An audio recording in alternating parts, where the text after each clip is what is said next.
माननीय प्रधानमंत्री नरेंद्र मोदी जी 17 तारीख को जींद में आ रहे हैं। हाइड्रोजन जो ट्रेन थी उसका जो ट्रायल था वो सफल हुआ और ट्रायल के बाद उसको हरी झंडी दिखा के इस ट्रेन को चलाने वाले हैं,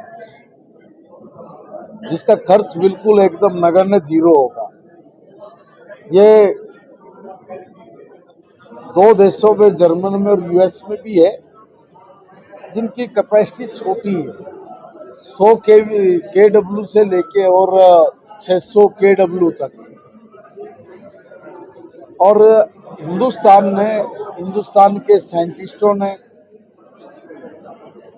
बहुत सीख कर, बहुत समझ कर अद्भुत शोध किया, बिना किसी के टेक्नोलॉजी को लिए हुए, और वो 1200 केडब्ल्यू से लेके 2400 केडब्ल्यू तक का निर्माण किया, जो अपने आप में एक मिसाल है। और ये 2047 का जो हम लोग संकल्प लेके आगे बढ़ने की बात कर रहे हैं, भारत को विकसित भारत की बात कर रहे हैं, हरियाणा को विकसित हरियाणा बनाने की बात कर रहे हैं, ये उस कड़ी में बहुत अहम शोध हुआ है। बहुत एक जरूरी आवागमन के लिए जो संसाधनों की हमें जो आवश्यकता पड़ती है, उसमें हमारे लिए एक बहुत उपयोगी एक शोध ये हमारे साइंटिस्टों ने करके दिया, जिसका माननीय प्रधानमंत्री जी झंडी दिखा के उसको यहाँ पर चालू करने के लिए आ रहे हैं। उसकी तैयारियों के लिए हमने तय किया है कि भी हम लोग डीजल या पेट्रोल के व्हीकलों का उपयोग ना करें, कम से कम करें। उसके लिए उस रैली में कम से कम संसाधन मिलकर हम ये कहा कि नगण्य करेंगे कि भाई एक भी साधन हम लोग डीजल पेट्रोल का ना लें, यहाँ तक की सोच है हमारी, मगर कम से कम उसका उपयोग करें।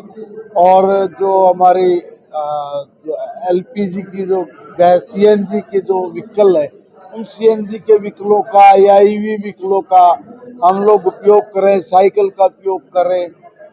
कई जगह चलो ये भी होता है कि बहुत हैवी व्हीकल ना लेके कोई बाइक से, और इस तरीके से हम लोग रैली पे जाने का एक निर्णय, एक सोच वो प्रदेश के मुखिया की है कि भी हम लोग कम से कम इस रैली में डीजल पेट्रोल के वाहनों का उपयोग करें, कम से कम, बल्कि नगण्य ही कहूँगा मैं।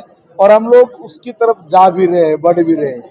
और माननीय प्रदेश अध्यक्ष हमारी अर्चना गुप्ता जी, उनका भी यही प्रयास है कि हम लोग जो व्हीकल सीएनजी का होगा या ईवी व्हीकल होगा, हम लोग उसका ज्यादा उपयोग करें। गांव-गांव में जा रहे हैं, लोगों को ये कन्विंस कर रहे हैं कि हम बीजेपी के साथ में जाएंगे। हमारी बहुत बड़ी गलती रही है बीजेपी के साथ में। गलती रही है, बीजेपी के साथ गलती रही है आने। क्यों? बीजेपी ने आपके साथ क्या बुरा किया? आप लोगों को सत्ता में रखा, क्या यही बुराई है? आप लोगों को काम करने का, सीखने का अवसर दिया, क्या ये बुराई है? बीजेपी ने आपको ये कहा कि आप गंदा काम करो? बीजेपी ने आपको क्या कहीं ये कहा कि आप इस गलत काम को प्रोत्साहन दो? बीजेपी ने आपको क्या कहीं डेवलपमेंट करने से रोका? बीजेपी के अंदर रह के काम करने की सीख समझ आपकी बड़ी है। ईमानदारी से काम कैसे करना चाहिए, इसके लिए आपको एक, मैं कहूँगा, पूरा विश्वविद्यालय मिला है। आप लोग कह रहे कि जी मैंने गलती करी। गलती क्या करी? कौन सी गलती करी? मतलब क्या गलत किया बीजेपी ने? बताया ना फिर सबके सामने कि भाई बीजेपी ये मेरे से गलत करा रही थी, इसलिए मैं तो वो नहीं कर सकता। इतनी भी डोट माफिक भी कोई कमी तो निकाल के बताए। सिर्फ सत्ता कैसे लेनी है, लोगों को कैसे बरगलाना है, इस तरह की बात करना ये डरे हुए लोगों का काम होता है, कायर लोगों का काम होता है। हम भी तो बोल रहे हैं ना, हम भी बीजेपी में, हम कह रहे हैं ना, बताइए ना क्या गलत काम किया है, क्यों डर रहे हो? बीजेपी के साथ गए तो इसलिए बस, एक कमाल की बात है, तुम्हारे पूरे परिवार ने बीजेपी के साथ मिलकर सरकारें बनाई है भाई। पहले भी कहो कि जाऊंगा नहीं, आपकी जरूरत किसको है?